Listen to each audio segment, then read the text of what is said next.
Sa pagiging vigilante si Robert, patuloy din siya sa pagiging driver sa lift, hanggang narinig niya sa isa niyang pasahero na nahak umano ang pensyon nito at naglaho ang buong laman ng account. Inimbestigahan ito ni Robert dahilan para makarating siya sa Sicily, Italy. Kaya ng araw na iyon sa Italy, nakasagupan ng ex-marine ang mga tauhan ng Italian gangster na si Lorenzo.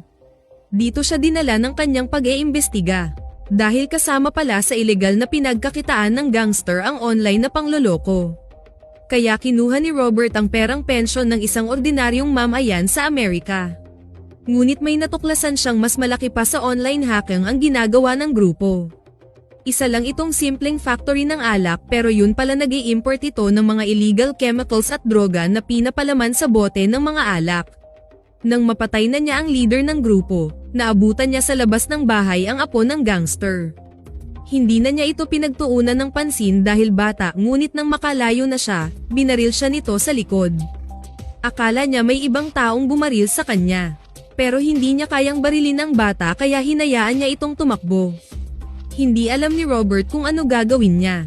Naguguluhan siya kaya naisipan na lang niyang barilin ang sarili ngunit nagbago ang isip niya. Sumakay siya ulit sa ferry papuntang mainland Italy. Ngunit napatigil na siya sa tabing daan dahil nawalan na siya ng malay. Nadaanan si Robert ni Gio, na isang police enforcer. Dinala siya nito sa nag-iisang doktor sa Altamonte kung saan din nakatira ang lalaki.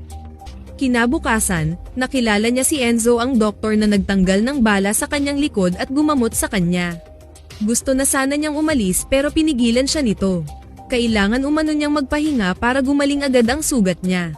Paglipas ng 3 araw, nakalabas na din ng bahay ni Enzo si Robert. Dito siya sinabihan ng doktor na maliit lang ang Altamonte pero mababait umano at puno ng malasakit ang lahat ng tao. Kahit mahina pa, hinayaan siya ng doktor na maglakad-lakad. At dahil baguhan siya sa lugar, pinagtitinginan siya ng mga tao. Para iparamdam na hindi pa siya welcome sa komunidad, nag-order siya ng tea pero kape ang binigay sa kanya dahil pang matanda at English people lang umano ang nag-order ng tea.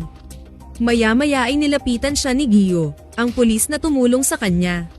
Gaya ng sabi ng doktor, sinabihan rin siya ng officer na mababait ang mga tao sa paligid. Binigay nito sa kanya ang susi ng sasakyan at dagdag ni Gio na hindi nito tiningnan ang laman ng bag niya. Na ibig sabihin nito, ayaw na nitong ungkatin kung ano man ang nangyari sa kanya. Nang araw ding iyon, tinawagan ni Robert si Collins, isang babaeng CIA agent. Sinabi niya dito ang natuklasan niya sa vineyard ng gangster, ang tungkol sa imported wine na galing ng Syria.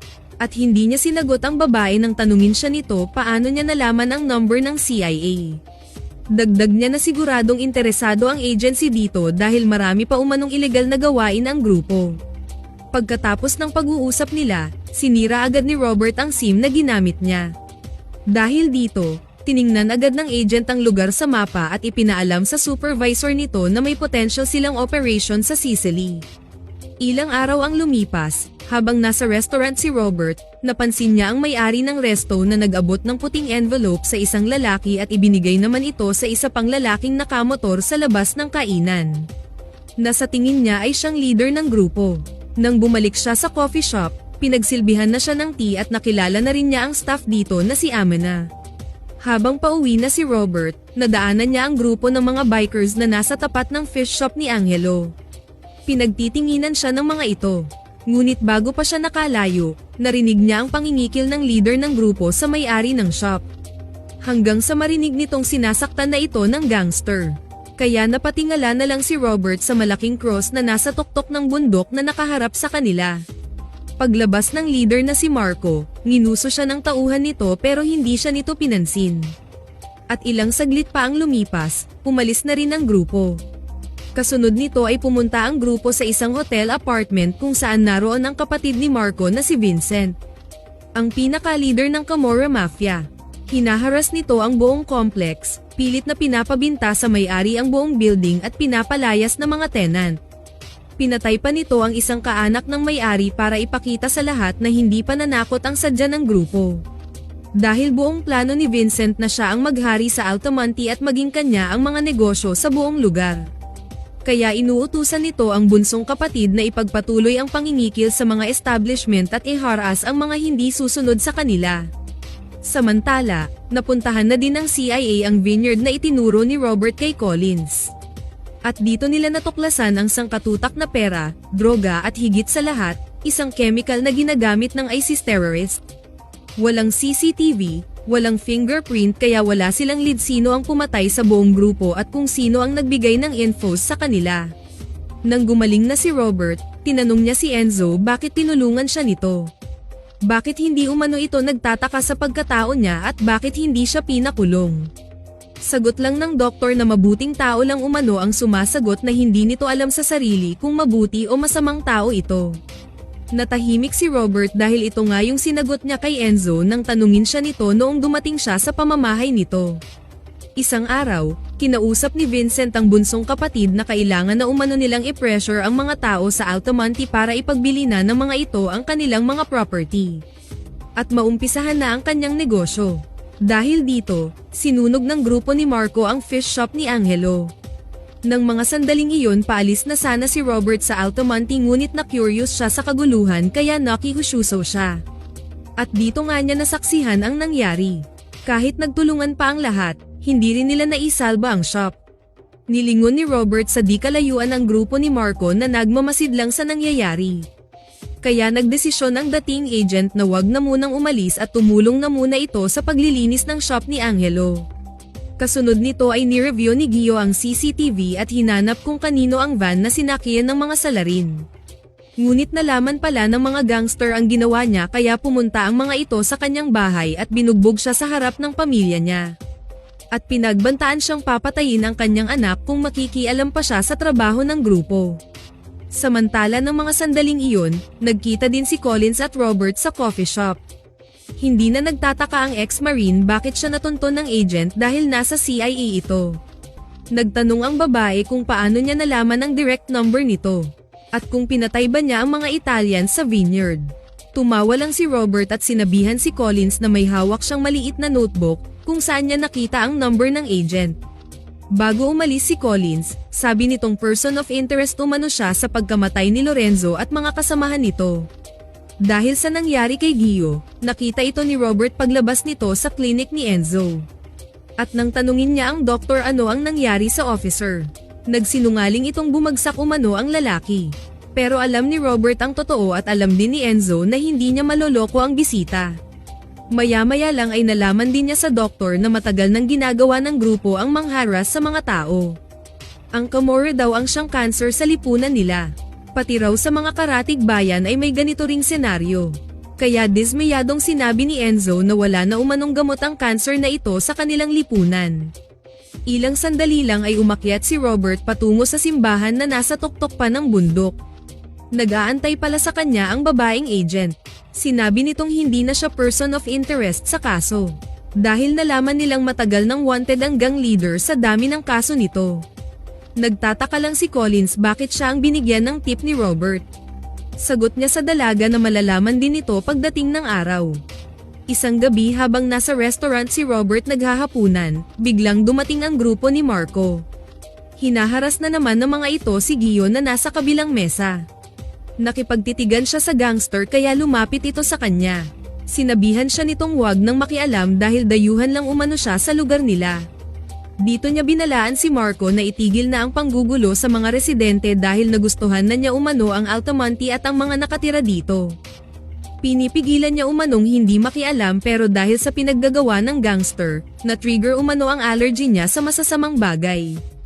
Ilang saglit lang ay pinilipit na ni Robert ang braso ni Marco, saka inutusan itong ilabas ang baril at umalis na. Walang nagawa ang lalaki kundi napahiyang sundin ang sinabi ng dating agent. Nang makauwi ang gangster, galit na galit ito at papatayin umano nila si Robert. Pinapahanda nito ang van ngunit mabilis itong umandar at binangga ang isa nilang kasama. Patay na rin ang nagmamaneho nito. Ilang saglit pa ay inatake na ng ex-marine si Marco at isa pang kasama nito. Mabilis na dumukot ng patalim ang lalaki pero ginamit lang ito ni Robert para saksakin ang sarili nito. Saka pa simpleng naglakad palayo ang dating agent na parang walang nangyari. Kinabukasan, napabalita na agad sa buong Altamonte ang nangyari sa bunsong kapatid ng gangster. At nakitaan pa ang mga ito ng drugs kaya mas lumalim ang kaso ng grupo. Nang araw ding iyon sa Rome, isang malaking pagsabog ang nangyari sa train station. Nakagagawan umano ng mga teroristang Syrian na konektado sa drug lord na si Lorenzo. Dahil dito patuloy ang pag-iimbestiga ni Collins sa kaso.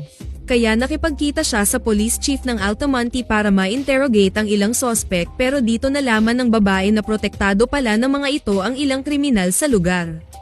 Kasunod nito ay kinausap ng chief si Vincent para pagsabihang itigil na nito ang mga ilegal na gawain dahil sa pag-iimbestiga ng CIA.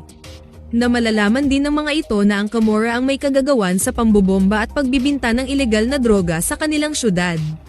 Ngunit kinagalit ito ng drug lord lalo na ngayong patay na ang bunsong kapatid nito. Pinutulan nito ang buong kamay ng polis at inutusan na hanapin ang pumaslang kay Marco. At saka pinaalalahanan na sila ang Camorra, ang may hawak ng buong Altamonte. Sa kabilang banda, tinawagan ni Robert si Collins para ipaalam na hindi terorista ang nagpasabog sa train station kundi ang Camorra drug lord. Pinagsabihan niya ang babae na mag-ingat, dahil hindi agad sumakay ang agent sa kotse, nakaligtas ito sa assassination niya. Biglang sumabog ang kotseng sasakyan sana niya. Nang lumalim na ang gabi, dinala ni Vincent si Gio sa gitna ng plaza ng Altamonte. Galit na galit ito at nagbanta na papatayin ang officer kung hindi lalabas ang pumatay sa kanyang kapatid. Dito na dahan-daang lumabas ang mga residente. At lumabas na din si Robert. Inamin na nitong siya ang pumatay kay Marco dahil ayaw nitong tigilan ang panggugulo sa mga tao. Pakialamero umano siya, sabi ni Vincent. At nang barilin na sana siya ng drug lord, biglang nagpaputok si Dr. Enzo na kinagulat nilang lahat. Dito na nagsalita ang iba na barilin din sila at nag-umpisa ng mag-record sa kanilang mga cellphone ang mga residente. Dahil dito, nagbago ang isip ni Vincent. Nagulat ito sa pinakitang tapang ng mga tao, na nagkakaisa na ito laban sa kanila. Bago ito umalis, sinabihan nito si Robert na babalik ito at papatayin silang lahat. Sagot ng ex-marine na mag-aantay siya sa pagbabalik ng mga ito. Ngunit ang hindi alam ni Vincent, uunahan na siya ni Robert. Madaling araw kinabukasan, habang nagkaroon ng prosesyon ng santo sa Altamonte, habang tulog na tulog ang drug lord, pinasok sila ng ex-agent. Isa-isang brutal na pinatay ang mga tauhan nito. Dahil sa tulo ng dogo sa noo, nagising din si Vincent. At ilang saglit pa ang lumipas, biglang bumagsak ang kisame kasama dito ang bangkay ng isang tauhan. Gulat na gulat si Vincent at kumuha ito ng baril. Tinawag niya ang kanyang mga tauhan ngunit wala ni isang sumagot. Dahil nang bumaba siya ng bahay dito niya nakita na patay na ang mga ito. Dito na ito kinabahan at pinagbabaril ang mga rebolto sa paligid. Nang bigla itong paluin ni Robert ng baril kaya nawalan ito ng malay. Saka nito kinalat sa tabi ng drug lord ang sarili nitong mga droga. Paggising ni Vincent, nakatali na ito at high na sa drugs. Naglalaway na dahil pinalaklak pala ito ni Robert ng sariling droga habang wala pang malay. At sa loob umano ng 6 na minuto, aatakehin na ito sa puso. Hinang-hina na ang leader ng Camorra. Tinanong siya nito kung sino umano siya. Pero hindi ito sinagot ni Robert. Tinanggal niya ang pagkatali nito at hinayaang makalabas ng bahay ang lalaki. Pero sinusundan niya ito habang hinang-hina na naglalakad sa kalye. Hanggang sa mabangga ito ng isang sasakyan. Gumagapang si Vincent at kahit naghihingalo na, tinatanong pa rin siya nito kung sino siya. Kasabay ng pagkalagot ng hininga ng drug lord, ang pagtatapos ng prosesyon na may paputok sa tabing dagat. Kaya ng sumunod na araw, napanood ni Colin sa hospital ang breaking news na pagkamatay ng Camorra leader at pagkahuli ng iba pang sangkot sa kaso at bintahan ng mga droga. Maya-maya lang ay pumasok si Robert na may bitbit na backpack. Nagpasalamat ang babaeng agent dahil sa tawag niya. Nakaligtas ito sa pagsabog. Inilapag nito ang dalang bag, sabay sabing pera umano ito ng isang pensioner na niloko ng grupo ni Lorenzo. Ayon kay Collins, nang dahil sa paghahanap niya sa hacker ng pensyon, natagpuan niya ang malaking sindikato na ilang taon nang hinahanap ng otoridad. At sa dami umano ng pera sa vineyard, yun lang ang kinuha niya na mas lalong hinangaan ng babae. Ngunit hindi pa rin niya sinagot ang tanong ni Collins bakit ito ang napili niya. Ilang linggo ang lumipas, sa Boston, Massachusetts. Hinatid ng agent ang perang nahak sa mag-asawa. Walang pagsidlan ng tuwa ng mga ito nang malaman na kanila nga ang perang nasa harapan nila. Pagbalik ni Colin sa opisina, binigay ng boss niya ang isang envelope na iniwan umano para sa kanya. Binati siya nito at sinabihang may meeting sila sa director dahil sa magandang resulta ng kanilang Italian operation. Nang makita niya ang laman ng envelope, galing pala ito kay Robert. Sabi nito sa note na siguradong proud umano ang nanay niya sa kanya. Dahil anak pala ni Susan si Collins at ito pala yung itim na notebook na binigay din ng tatay niya kay Robert noong patay na ito. Dito pala nakuha ng lalaki ang number niya. Kaya ngayon naintindihan na niya bakit siya ang pinili ng vigilanting agent. Balik sa Altamonte, nagkaroon ng malaking selebrasyon ang mga residente dahil sa pagkapanalo ng team nila sa isang football league. At dito nakisaya si Robert na ramdam niyang isa na rin siyang parte ng komunidad. Sana nagustuhan niyo ang pelikulang ito. Maraming salamat sa inyong panonood. Kita-kits tayo sa susunod na video.